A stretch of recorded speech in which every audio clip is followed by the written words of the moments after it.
Bien-aimés frères et sœurs, vous connaîtrez la vérité et la vérité vous affranchira. Ça, c'est pas moi qui le dis, c'est la Bible qui le dit. Mais moi, je vous dis mieux. Vous connaîtrez la vérité historique, notamment celle de vos ancêtres kémites, et vous aurez une vision globale de ce que c'est que la vraie souveraineté politique. J'ajoute, vous reviendrez à la spiritualité africaine ancestrale et vous comprendrez les enjeux de l'indépendance économique. Et pour terminer, vous accepterez votre identité culturelle kémite et vous obtiendrez deux choses. La première, c'est la paix. La seconde, c'est le développement, à une condition. L'unité de toute l'Afrique noire, l'unité de tous les Noirs du monde entier.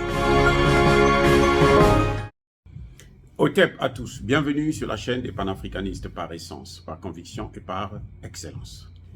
Celle des citoyens kémites par nécessité et obligation de combat. Nous sommes une chaîne qui n'est guidée que par nos ancêtres et rien que par les ancêtres qui appartiennent à l'égrégore du monde noir. Par conséquent, nous ne croyons en aucun Dieu venu de l'étranger. Toutefois, cette vidéo n'est aucunement destinée à inciter à la haine ou à la violence, car nous menons un combat qui est d'abord et avant tout spirituel, intellectuel et démocratique. Ensuite, il est politique, géopolitique et géostratégique. Contre l'impérialisme, le colonialisme, le néocolonialisme et l'endocolonat, qui sont tous qualifiés de crimes contre l'humanité. Nous menons ce combat sur la base du principe fondamental que nous avons hérité de nos ancêtres kémites, qui est celui de la Mahat, c'est-à-dire solidarité, vérité et justice. Vous êtes donc en droit de connaître la vérité et nous avons l'obligation de vous dire la vérité, rien que la vérité, afin que justice soit rendue au continent africain. Et ça, c'est notre modeste contribution dans cette noble lutte en faveur de la souveraineté, la dignité, la solidarité et l'unité africaine. C'est exactement ça que nous appelons le panafricanisme. Bien-aimés frères et sœurs, nous allons de plus en plus vers une guerre nucléaire. Nous nous approchons de la guerre nucléaire.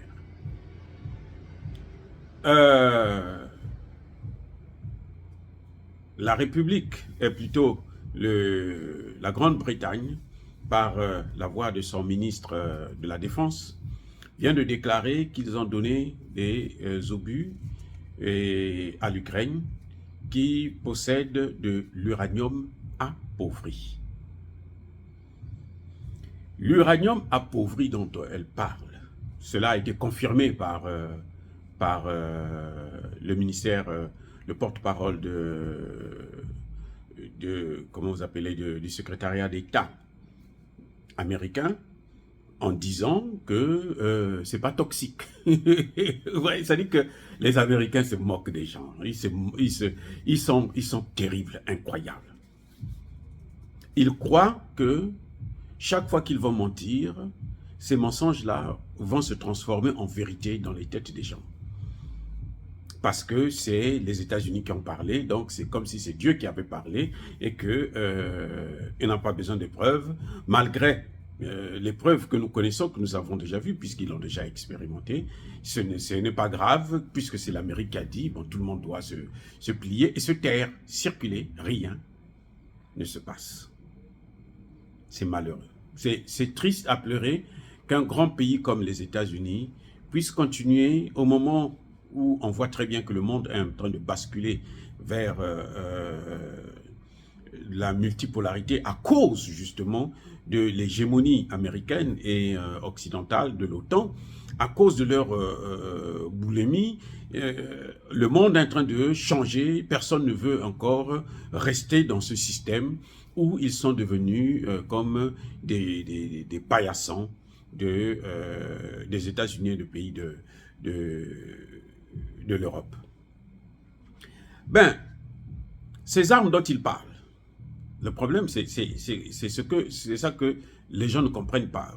Plutôt, eux, les Américains, pensent que les gens ne savent pas. Ils ont déjà expérimenté ça. Ils ont déjà utilisé ces armes avec l'uranium appauvri dans 2 pays. En Yougoslavie, l'ex-Yougoslavie, et en Irak. Et ça fait des dégâts énormes. Des dégâts énormes. Jusqu'aujourd'hui, plus de 20 ans après, il y a des gens qui continuent à développer les cancers. Parce que juste après qu'ils aient fait utiliser ces armes là-bas, on a vu qu'il y a eu augmentation des malades de cancer. Et jusqu'aujourd'hui, la situation ne cesse de s'aggraver, de s'alarmer. Et n'oubliez pas que les États-Unis, d'ailleurs la France aussi, la France a utilisé le napalm, comment on appelle ça, au Cameroun. Les États-Unis ont utilisé en Amérique latine. Donc, ce n'est pas des gens... et attendez, encore, il y a le plus grave. C'est que les États-Unis, c'est le seul pays au monde qui a utilisé la bombe atomique au Japon. 2 bombes, Nagasaki et Hiroshima. Donc quand il dit que nous, on va utiliser des bombes avec l'uranium appauvri, donc ça n'aura pas trop de dégâts. Vous savez, à Zaporizhzhia, là où il y a la centrale, la plus grande centrale nucléaire d'Europe, eh ben, les Ukrainiens n'arrêtent pas de bombarder cette centrale-là. C'est parce que comment vous appelez, les Russes essaient de protéger cela. Sinon, et personne ne leur dit que non, c'est dangereux, puisque si ça explose là. Mais c'est toute la... Bon, comme eux, ils se disent, puisque la centrale est occupée par les Russes, ce sont eux qui la protègent d'ailleurs, ils se disent que si ça explose, ce sont les Russes qui vont mourir, ce n'est pas eux. Mais c'est mal connaître la situation, l'arme atomique, comment ça agit. Regardez au Japon. Le Japon qui, aujourd'hui, soutient l'Ukraine. Et la leçon que les Américains leur ont donnée, ça ne suffit pas. Ils soutiennent l'Ukraine. Ils donnent de l'argent aussi à l'Ukraine. Ils donnent des armes à l'Ukraine. C'est incroyable. Bref, les Américains vont utiliser donc, donner ces armes à l'Ukraine.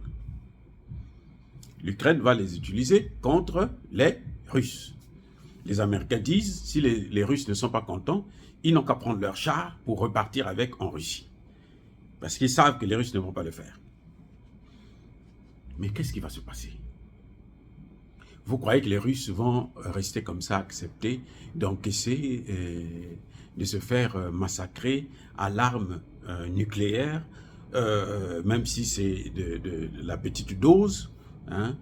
Mais tout ce qui est uranium, armes avec uranium, que ce soit appauvri ou enrichi, ce ne sont pas des armes conventionnelles, c'est interdit. Depuis l'utilisation par les États-Unis de la bombe d'Hiroshima et de Nagasaki, c'est interdit. Ce n'est pas des armes de dissuasion. S'ils le font, la Russie fera pareil. Vous comprenez? S'ils le font, la Russie fera pareil. Et la Russie est la plus grande, détient le plus grand nombre, la plus grande puissance nucléaire au monde. Elle a plus de têtes nucléaires que les États-Unis. Donc si ça commence, si on va dans ce domaine-là, la Russie n'a pas besoin de se déplacer pour aller avec des avions, aller bombarder aux États-Unis, en France, en Angleterre et autres. Depuis la Russie, ils ont ce qu'on appelle les armes intercontinentales, les missiles intercontinentaux. Donc, ça va d'un continent à un autre. Ça peut aller jusqu'à 10 000 kilomètres. Donc, que ce soit les États-Unis, que ce soit la France, que ce soit l'Angleterre, que ce soit l'Allemagne, ils sont tous à portée de tir. Et qu'est-ce qui va se passer? Ça dit que on a l'impression que Joe Biden veut se suicider. Voilà. Ou bien il attend la réaction de la Russie pour dire, bon, maintenant on va négocier.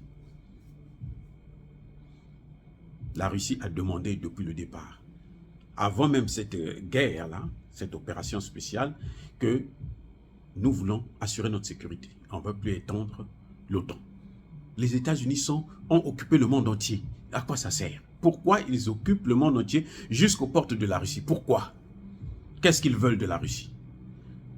c'est parce qu'ils veulent attaquer la Russie. Ils veulent morceler la Russie. Ce qu'ils sont en train de faire, ce qu'ils ont fait avec le Soudan, avec l'Éthiopie, qu'ils sont en train de faire en ce moment avec le Congo démocratique, c'est ça qu'ils veulent faire avec la Russie.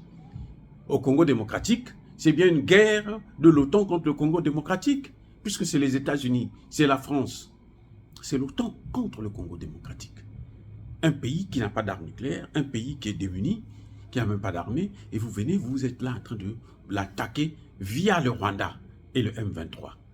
Ça n'a pas de sens. Bref, si ça arrive sur le sol ukrainien et que les Russes n'arrivent pas à détruire ça avant que les Ukrainiens ne l'utilisent, croyez-moi, nous allons vers une escalade grave.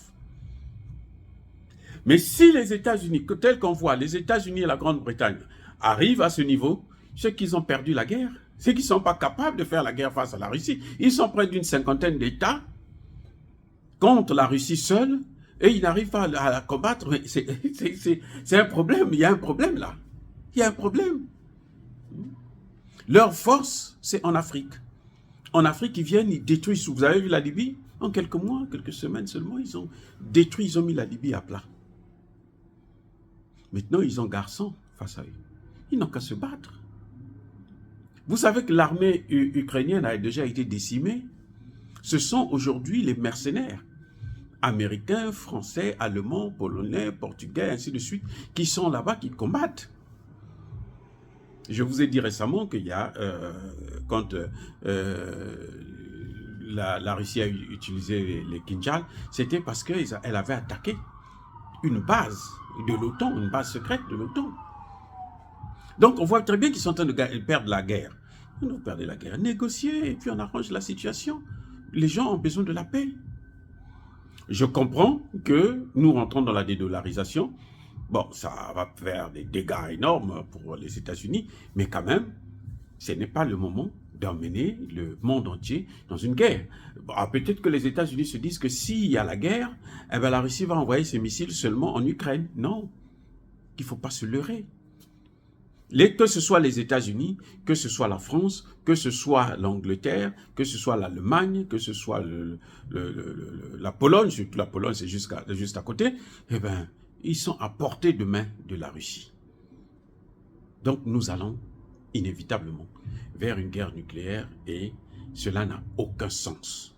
C'est tellement ridicule pour les États-Unis. Ils se disent, puisque nous perdons la guerre, alors nous devons tous disparaître. Maintenant, qu'est-ce que le Dieu a prévu? Je n'en sais rien. En tout cas, bien-aimés frères et sœurs, je persiste et je signe. Soyez bénis, abondamment bénis par le Dieu des Kémites et par nos ancêtres angélisés. Mais que tous ceux qui persécutent le continent africain, tous ceux qui le déstabilisent et le pillent, qu'ils soient noirs, blancs, chinois, arabes, indiens et autres, qu'ils soient maudits, punis, foudroyés, neutralisés, écrasés par ce Dieu des Kémites et par nos ancêtres angélisés. Vive l'Afrique éternelle. J'ai dit et j'assume.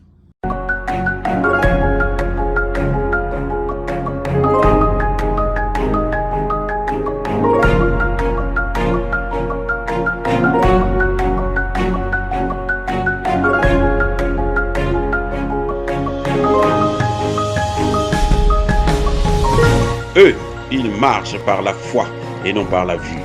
Mais moi, je vous conseille vivement de marcher par la connaissance scientifique et historique, notamment celle de nos ancêtres kémites, par les 5 sens et par l'intelligence. Abou Abia.